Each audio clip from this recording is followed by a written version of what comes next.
प्यारे भक्तों, सनातन धर्म में कुबेर भगवान को धन का देवता के रूप में माना जाता है। आज हम आपको कुबेर भगवान जी की ऐसी एक मंत्र का ज्ञान कराएंगे जिसको 108 बार जाप करने से जीवन में कभी भी धन संपत्ति की कमी नहीं रहेगी, बिजनेस में प्रचुर सफलता मिलती रहेगी। कुबेर देवता की पूजा करने से व्यक्ति के जीवन में कभी भी आर्थिक संकट उत्पन्न नहीं होता है।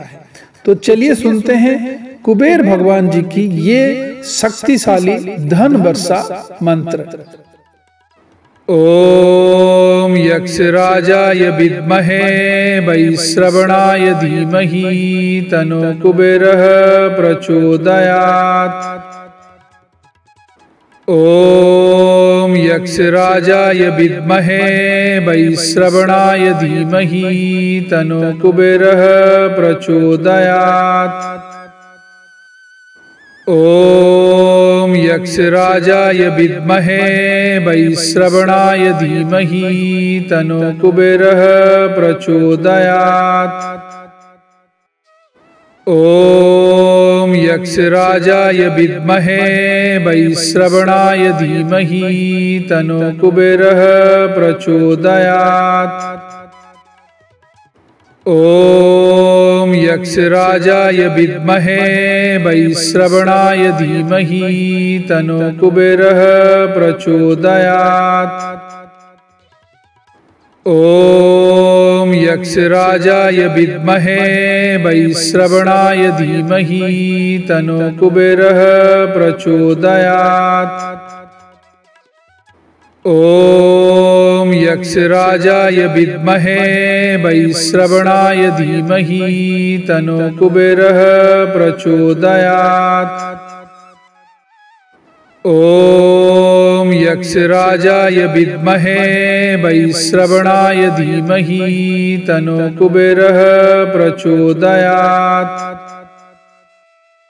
ओम यक्षराजाय विद्महे वैश्रवणाय धीमहि तन्नो कुबेरः प्रचोदयात्।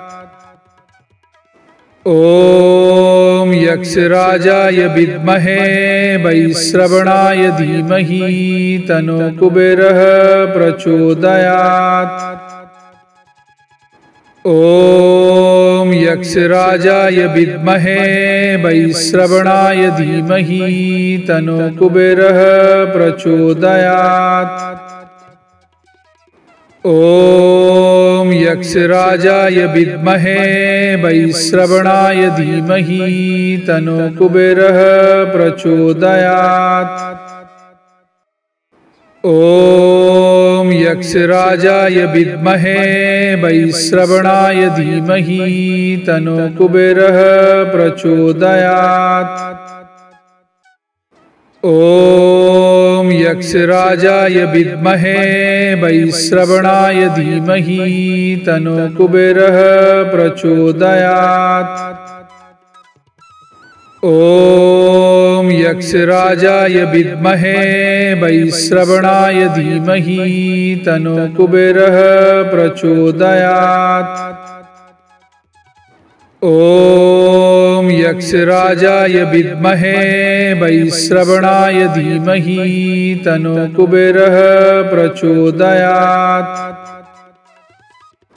ओम यक्षराजाय विद्महे वैश्रवणाय धीमहि तन्नो कुबेरः प्रचोदयात्। ओम यक्षराजाय विद्महे वैश्रवणाय धीमहि तन्नो कुबेरः प्रचोदयात्। ओम यक्षराजाय विद्महे वैश्रवणाय धीमहि तन्नो कुबेरः प्रचोदयात्। ओम यक्षराजाय विद्महे वैश्रवणाय धीमहि तन्नो कुबेरः प्रचोदयात्। ओम यक्षराजाय विद्महे वैश्रवणाय धीमहि तन्नो कुबेरः प्रचोदयात्। ओम यक्षराजाय विद्महे वैश्रवणाय धीमहि तन्नो कुबेरः प्रचोदयात्। ॐ यक्षराजाय विद्महे वैश्रवणाय धीमहि तन्नो कुबेरः प्रचोदयात्। ॐ यक्षराजाय विद्महे वैश्रवणाय धीमहि तन्नो कुबेरः प्रचोदयात्। ॐ यक्षराजाय विद्महे वैश्रवणाय धीमहि तन्नो कुबेरः प्रचोदयात्। ॐ यक्षराजाय विद्महे वैश्रवणाय धीमहि तन्नो कुबेरः प्रचोदयात्। ॐ यक्षराजाय विद्महे वैश्रवणाय धीमहि तन्नो कुबेरः प्रचोदयात्। ॐ यक्षराजाय विद्महे वैश्रवणाय धीमहि तन्नो कुबेरः प्रचोदयात्। ॐ यक्षराजाय विद्महे वैश्रवणाय धीमहि तन्नो कुबेरः प्रचोदयात्। ॐ यक्षराजाय विद्महे वैश्रवणाय धीमहि तन्नो कुबेरः प्रचोदयात्। ॐ यक्षराजाय विद्महे वैश्रवणाय धीमहि तन्नो कुबेरः प्रचोदयात्। ॐ यक्षराजाय विद्महे वैश्रवणाय धीमहि तन्नो कुबेरः प्रचोदयात्। ॐ यक्षराजाय विद्महे वैश्रवणाय धीमहि तन्नो कुबेरः प्रचोदयात्। ॐ यक्षराजाय विद्महे वैश्रवणाय धीमहि तन्नो कुबेरः प्रचोदयात्। ॐ यक्षराजाय विद्महे वैश्रवणाय धीमहि तन्नो कुबेरः प्रचोदयात्। ॐ यक्षराजाय विद्महे वैश्रवणाय धीमहि तन्नो कुबेरः प्रचोदयात्। ॐ यक्षराजाय विद्महे वैश्रवणाय धीमहि तन्नो कुबेरः प्रचोदयात्। ॐ यक्षराजाय विद्महे वैश्रवणाय धीमहि तन्नो कुबेरः प्रचोदयात्। ॐ यक्षराजाय विद्महे वैश्रवणाय धीमहि तन्नो कुबेरः प्रचोदयात्। ॐ यक्षराजाय विद्महे वैश्रवणाय धीमहि तन्नो कुबेरः प्रचोदयात्। ॐ यक्षराजाय विद्महे वैश्रवणाय धीमहि तन्नो कुबेरः प्रचोदयात्। ॐ यक्षराजाय विद्महे वैश्रवणाय धीमहि तन्नो कुबेरः प्रचोदयात्। ॐ यक्षराजाय विद्महे वैश्रवणाय धीमहि तन्नो कुबेरः प्रचोदयात्। ॐ यक्षराजाय विद्महे वैश्रवणाय धीमहि तन्नो कुबेरः प्रचोदयात्। ॐ यक्षराजाय विद्महे वैश्रवणाय धीमहि तन्नो कुबेरः प्रचोदयात्। ॐ यक्षराजाय विद्महे वैश्रवणाय धीमहि तन्नो कुबेरः प्रचोदयात्। ॐ यक्षराजाय विद्महे वैश्रवणाय धीमहि तन्नो कुबेरः प्रचोदयात्। ॐ यक्षराजाय विद्महे वैश्रवणाय धीमहि तन्नो कुबेरः प्रचोदयात्। ॐ यक्षराजाय विद्महे वैश्रवणाय धीमहि तन्नो कुबेरः प्रचोदयात्। ॐ यक्षराजाय विद्महे वैश्रवणाय धीमहि तन्नो कुबेरः प्रचोदयात्। ॐ यक्षराजाय विद्महे वैश्रवणाय धीमहि तन्नो कुबेरः प्रचोदयात्। ॐ यक्षराजाय विद्महे वैश्रवणाय धीमहि तन्नो कुबेरः प्रचोदयात्। ॐ यक्षराजाय विद्महे वैश्रवणाय धीमहि तन्नो कुबेरः प्रचोदयात्। ॐ यक्षराजाय विद्महे वैश्रवणाय धीमहि तन्नो कुबेरः प्रचोदयात्। ॐ यक्षराजाय विद्महे वैश्रवणाय धीमहि तन्नो कुबेरः प्रचोदयात्। ॐ यक्षराजाय विद्महे वैश्रवणाय धीमहि तन्नो कुबेरः प्रचोदयात्। ॐ यक्षराजाय विद्महे वैश्रवणाय धीमहि तन्नो कुबेरः प्रचोदयात्। ॐ यक्षराजाय विद्महे वैश्रवणाय धीमहि तन्नो कुबेरः प्रचोदयात्। ॐ यक्षराजाय विद्महे वैश्रवणाय धीमहि तन्नो कुबेरः प्रचोदयात्।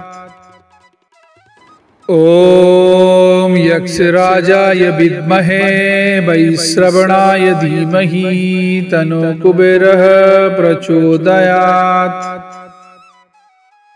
ॐ यक्षराजाय विद्महे वैश्रवणाय धीमहि तन्नो कुबेरः प्रचोदयात्। ॐ यक्षराजाय विद्महे वैश्रवणाय धीमहि तन्नो कुबेरः प्रचोदयात्। ॐ यक्षराजाय विद्महे वैश्रवणाय धीमहि तन्नो कुबेरः प्रचोदयात्।